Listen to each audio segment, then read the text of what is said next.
computing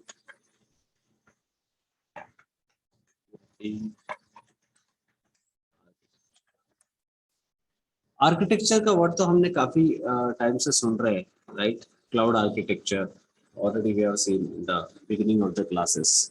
So there are several cloud security architectures in the market available. Okay, out of which we are going to select a simple one, right, which covers all the important layers of the architecture.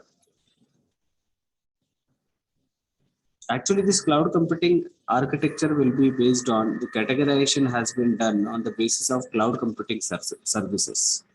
Okay, and we know that the cloud computing services that already we have seen. If I'll talk about services, do you remember the services of the cloud computing? Can anybody spell out? Services of cloud computing.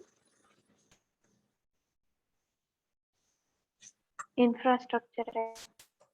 Very good. Simple है. Services. Platform as a service. Software as a service. Very good.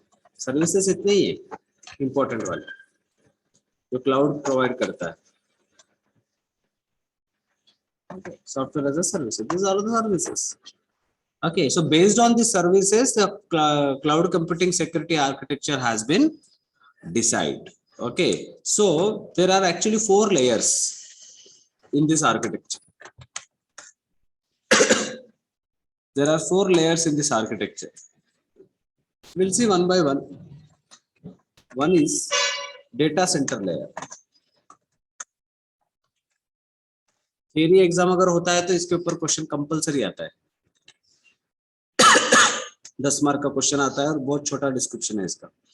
Data center layer, then we can say VM layer,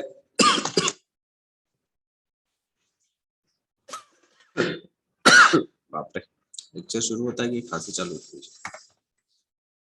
then service provider layer. Already ये सब हमने discuss किया है. Okay, सिर्फ उसको एक structure में बताने के लिए मैं आपको आर्किटेक्चर एक्सप्लेन कर रहा हूँ. ये सब हमने देखा है. और फाइनली क्या रहता है? User layer. Okay, we are the user. If I want to access what the services of the architecture, how you are going to do?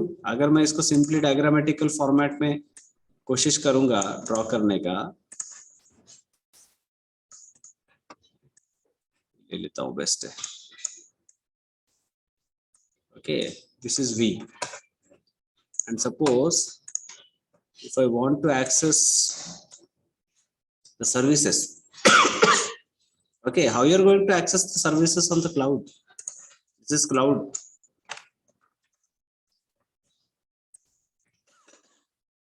वही हम लोग आर्किटेक्चर पढ़ रहे हैं, ऑलरेडी पढ़ा है, सिर्फ हम लोग उसको स्ट्रक्चर में, अब एक टॉपिक दिया है क्लाउड सिक्योरिटी आर्किटेक्चर, तो इसलिए हम लोग पढ़ रहे हैं.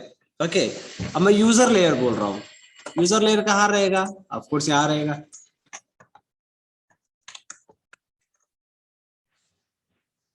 yes or no? This is a user layer from where the user is going to access. Okay, अब यूजर कैसे एक्सेस कर सकता है? कोई बता सकता है क्या? If I want to acquire the services of the cloud, कौन लगता है हमें इंपॉर्टेंट? डेफिनेटली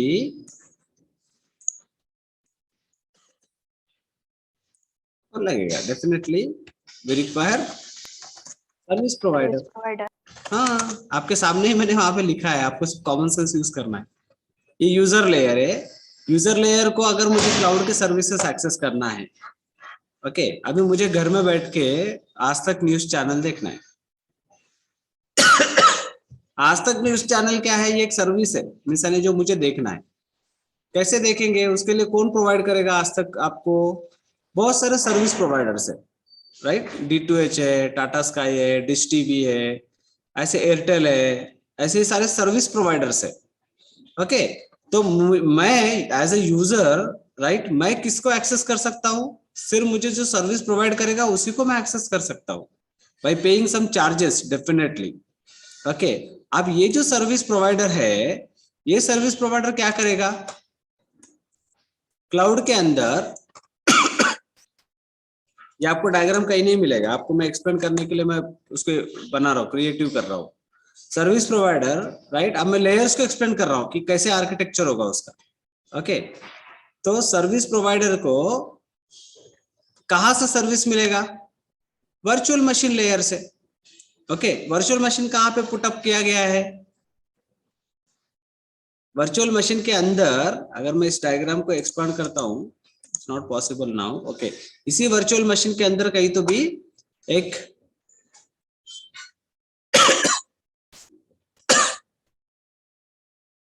इसके अंदर लिखना चाहिए था मुझे, मैं यहाँ पे लिखता हूँ it's data center layer. Understood? कुछ समझ में आ रहा है? ये आर्किटेक्चर है, हो गया, टॉपिक इज क्लियर। मैं कैसे एक्सेस कर रहा हूँ? User is going to access the service provider. Service providers ultimately accessing the virtual machines of the cloud. Virtual machine बोल रहा हूँ, इसका मतलब वो क्लाउड है। अभी वर्चुअल मशीन के अंदर में जहां से मुझे डेटा एक्सेस करना है, डेटा सेंटर लेयर से मैं वो डेटा को एक्सेस करूंगा। This is nothing but your what? This is nothing but your cloud computing security architecture. Understood?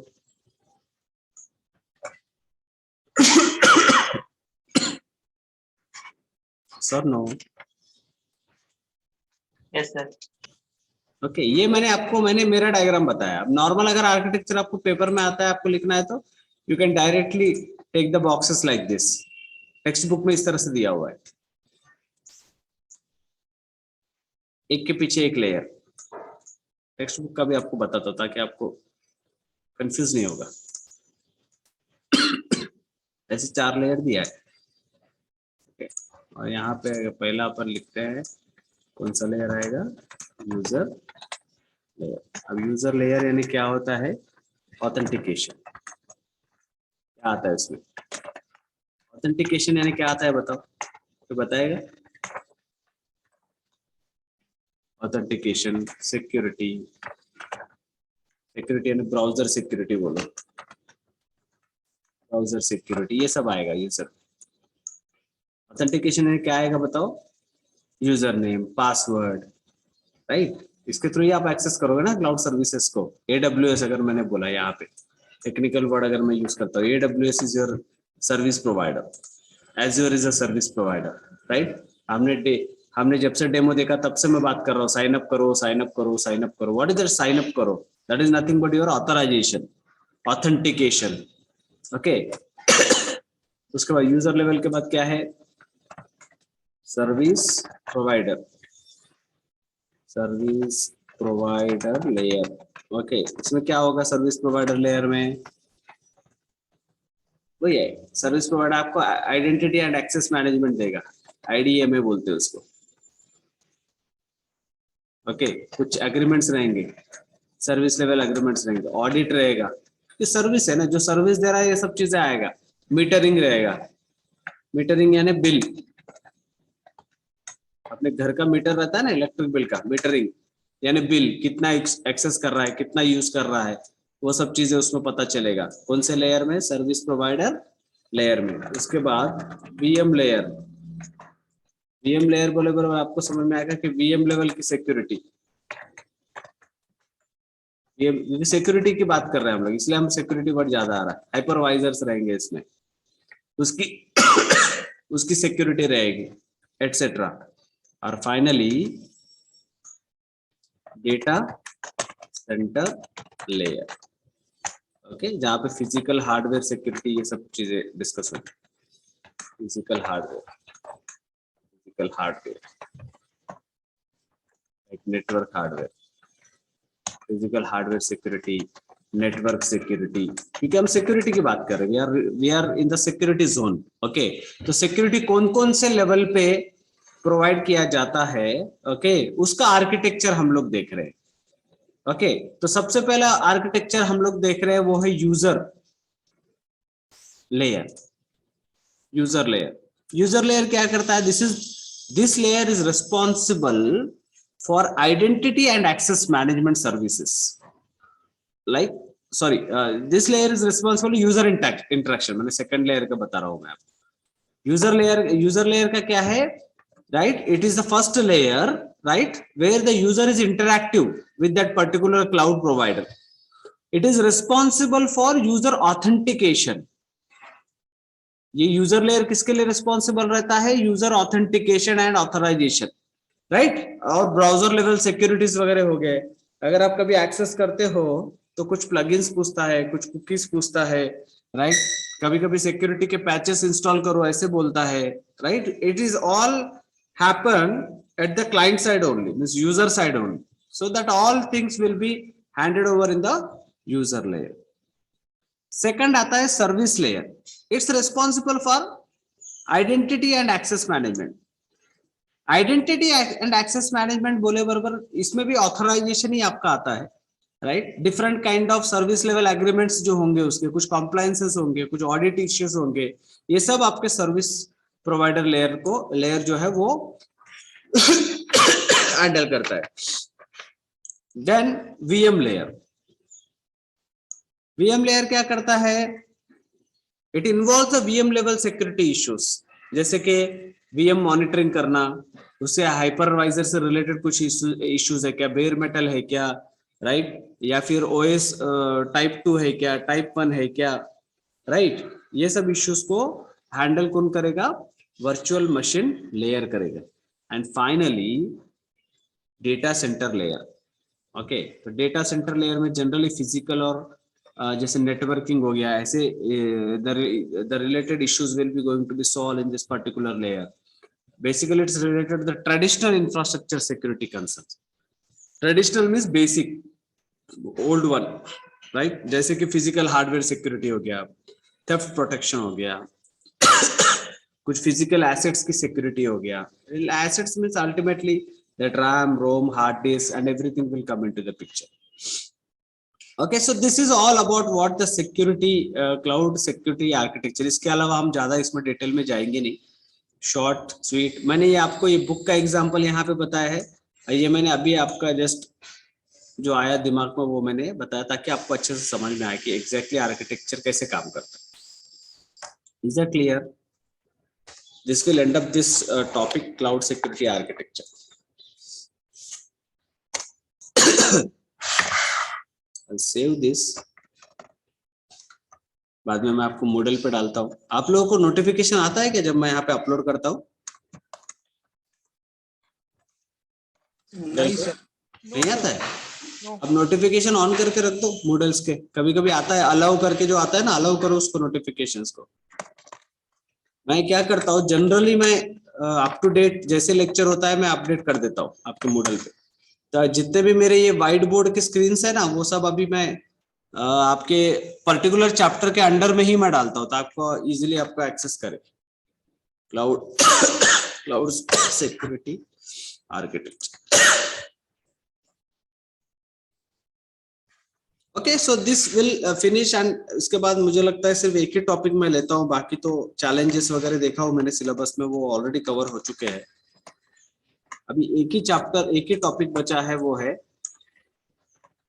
Identity, जो मैंने शॉर्ट में बताया उसको भी अभी भी थोड़ा सा एक्सप्लेन करता हूँ और बाद में थर्सडे को इसको फाइनल एंड कर देते हैं। Identity IMA, okay, identity management and access controls. Okay, short में बोलेंगे IMAC बोलना है तो बोलो, जनरली IMA बोलते हैं इसको, IMA, identity management and access control. Again वही है जो मैंने आपको अभी जस्ट थोड़ा सा शॉर्ट में मैंने बताया है कि access controls means what do you understand. Even when you are first time you are installing your OS, और first time you are when you are after buying a mobile phone, right, when you configure it will ask for different kind of configurations, isn't it or not?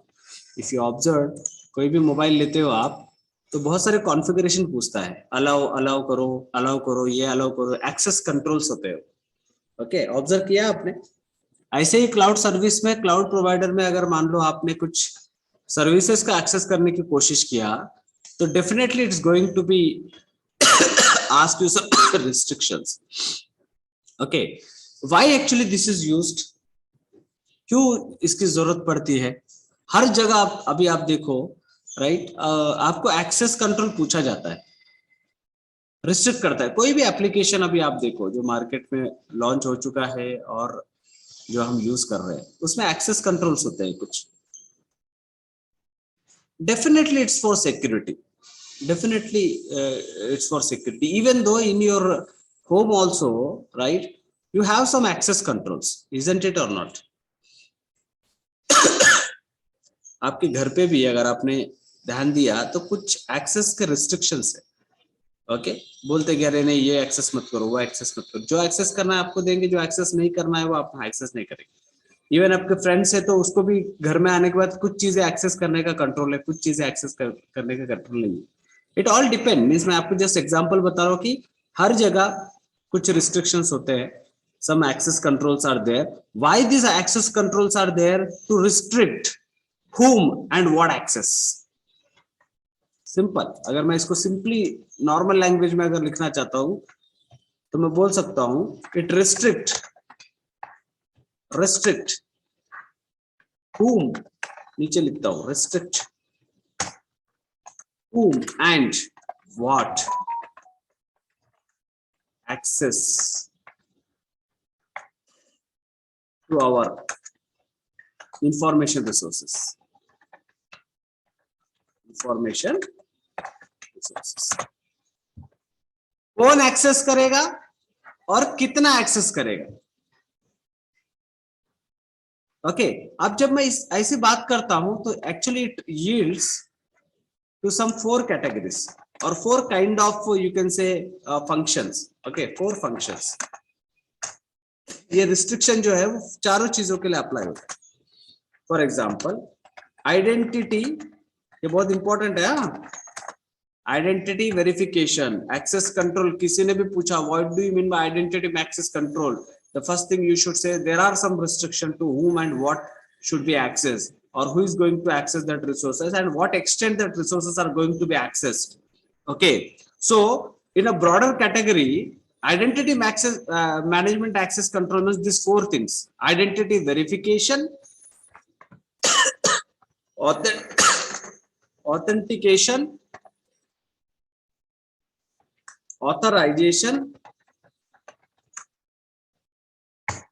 and very important is accountability. This is missing nowadays. Accountability.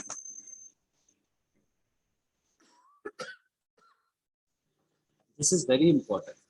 Okay, ये सिर्फ identity access management control जो है सिर्फ वो resources के लिए नहीं पढ़ा रहा हूं मैं, आपकी जनरल लाइफ के लिए भी मैं बता रहा हूँ. ये सब चीजें बहुत इंपॉर्टेंट होते हैं. ओके, कौन कौन से है? Identity verification, identity authorization, authentication, authorization और अकाउंटेबिलिटी. राइट, इसमें सबसे इंपॉर्टेंट अकाउंटेबिलिटी जो होता है ना, this is very important. Okay, you should be accountable. You should be accountable to your parents. You should be accountable for your friends. You should be accountable for yourself also. Okay, accountability यानी बोले तो आपको properly हर एक चीज को उसके हिसाब से परकुलेट करना, अकाउंटेबिलिटी रहना है. राइट, किसी ने आपको कुछ चीजें लाने के लिए पैसे दिया है तो प्रॉपर अकाउंटेबिलिटी देना है कि इतने पैसे दिए आपने, इतना खर्चा हुआ, ये आपका अमाउंट रिटर्न है. That is called accountability, अगर सिंपल वर्ड्स में अगर आपको बताना है. सो आइडेंटिटी जब मैं आइडेंटिटी मैनेजमेंट एक्सेस जब बोलता हूँ, कंट्रोल बोलता हूँ, ये चारों चीजों पे बेस्ड है. ओके, अब आइडेंटिटी मैनेजमेंट यानी क्या होता है ऑलरेडी बताया मैं, राइट, कि कौन एक्सेस करेगा, कैसे एक्सेस करेगा, इसके ऊपर वो डिपेंड करेगा. Identity management and access control. बाकी आपको मैं थोड़ा सा थ्योरी नोट्स आपको अपलोड करूंगा डिटेल में. राइट, उसके पहले मैं आपको सिर्फ ये बताता हूँ कि कौन कौन से effective and reasonable identity solutions है और उसके कैरेक्टरिस्टिक्स क्या क्या हो सकते हैं, वो हम लोग देख सकते हैं. What are the effective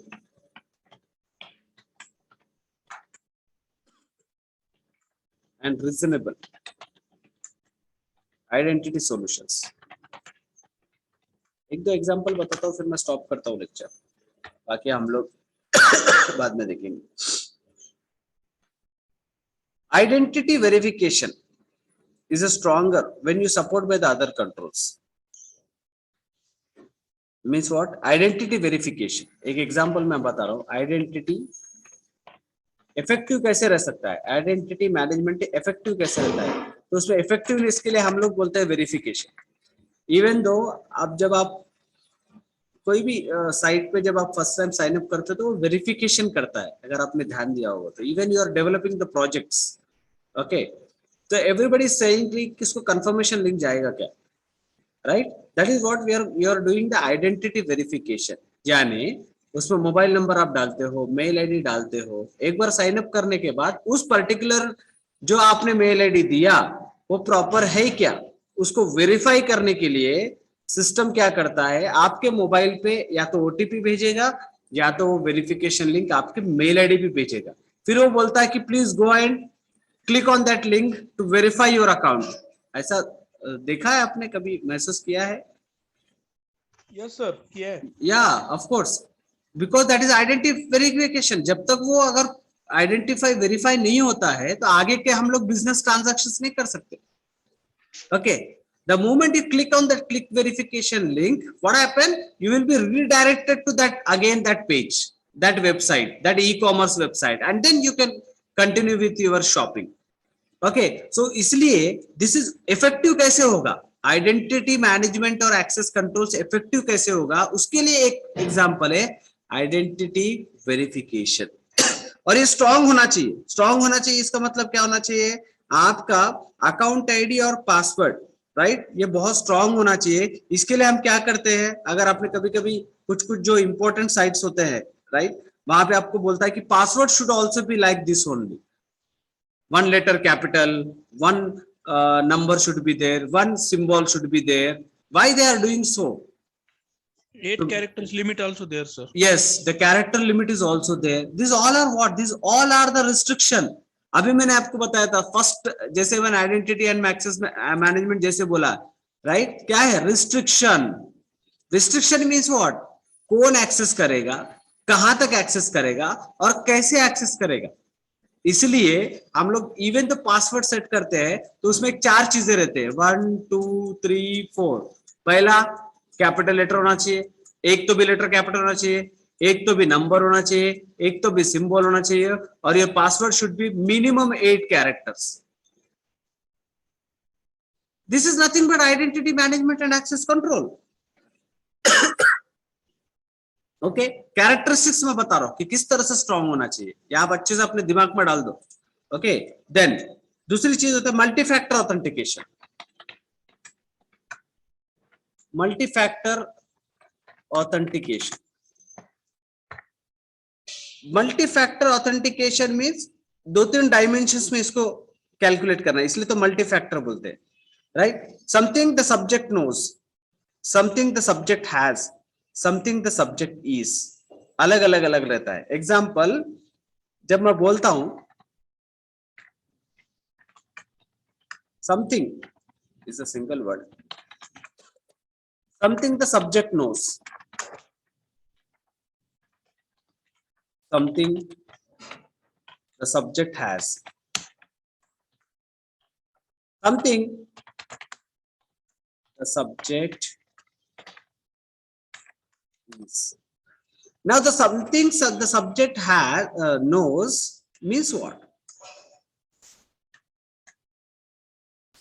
Something the subject knows means it include passwords and pins. Something the subject has, something the subject has means smart card or some certificate issued by the trusted third party. I'll change the color. Smart cards or some certificates, trusted certificates. Trusted certificates पता है ना क्या होते हैं? Of the third party. Okay.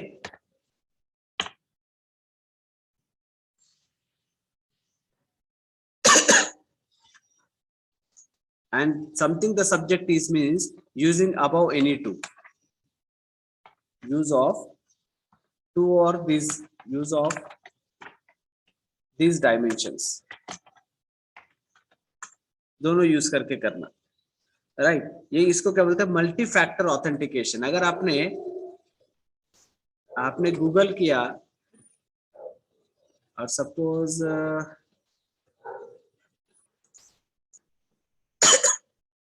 मैं यहाँ पे Facebook करता हूँ,